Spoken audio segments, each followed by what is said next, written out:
ನಮಸ್ಕಾರ. ಈಗಂತೂ ಎಲ್ರಿಗೂ ಹೇರ್ ಫಾಲ್ ಇಶ್ಯೂ ಕಾಮನ್ ಆಗಿದೆ. Stress, food pattern, life style, genetics ಇವೆಲ್ಲ ಕೂಡ ಒಂದು ರೀಸನ್ ಆಗಿರ್ಬೋದು.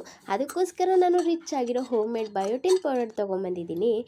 ಎಂತ ಗೊತ್ತಾ, first black white sesame seeds, chia, cashews, ಬಾದಾಮ್, pumpkin, sunflower, melon, flax seeds, makhana ಮತ್ತು ಟೇಸ್ಟಿಗೆ ಸೋಂಪು, ಏಲಕ್ಕಿ ಇಷ್ಟನ್ನು ಚಿಕ್ಕ ಉರಿಯಲ್ಲಿ ಡ್ರೈ ರೋಸ್ಟ್ ಮಾಡ್ಕೊಂಡು ಮಿಕ್ಸಿ ಮಾಡ್ಕೊಳ್ಳಿ ಸಾಫ್ಟಾಗಿ ಪೌಡರ್ ಆಗಿ.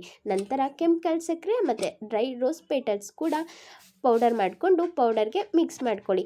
ಆಪ್ಷನಲ್ ಆಗಿ ಇದ್ದರೆ ಆ್ಯಡ್ ಮಾಡ್ಕೊಳ್ಳಿ, ಇಲ್ಲ ಸ್ಕಿಪ್ ಮಾಡ್ಕೊಳ್ಳಿ. ಮೊರಿಂಗಾ ಪೌಡರ್, ಅಶ್ವಗಂಧ, ಅಮೃತ ಬಳ್ಳಿ ಪೌಡರ್ ಇಷ್ಟನ್ನು ಹಾಕಿಬಿಟ್ಟು 2 ಸ್ಪೂನು ಚೆನ್ನಾಗಿ ಮಿಕ್ಸ್ ಮಾಡಿ ಡೈಲಿ ಹಾಲಿಗೆ 2 ಸ್ಪೂನ್ ಹಾಕ್ಕೊಂಡು ಕುಡಿತಾ ಬಂದರೆ ನಿಮ್ಮ ಹೇರ್ ಫಾಲ್ ಕೂಡ ಕಂಟ್ರೋಲ್ಗೆ ಬರುತ್ತೆ. ಆಲ್ಸೋ ನಿಮ್ಮ ಸ್ಕಿನ್ ಕೂಡ ಗ್ಲೋ ಬರುತ್ತೆ. ಟ್ರೈ ಮಾಡಿ. Love you all. ಬಾಯ್.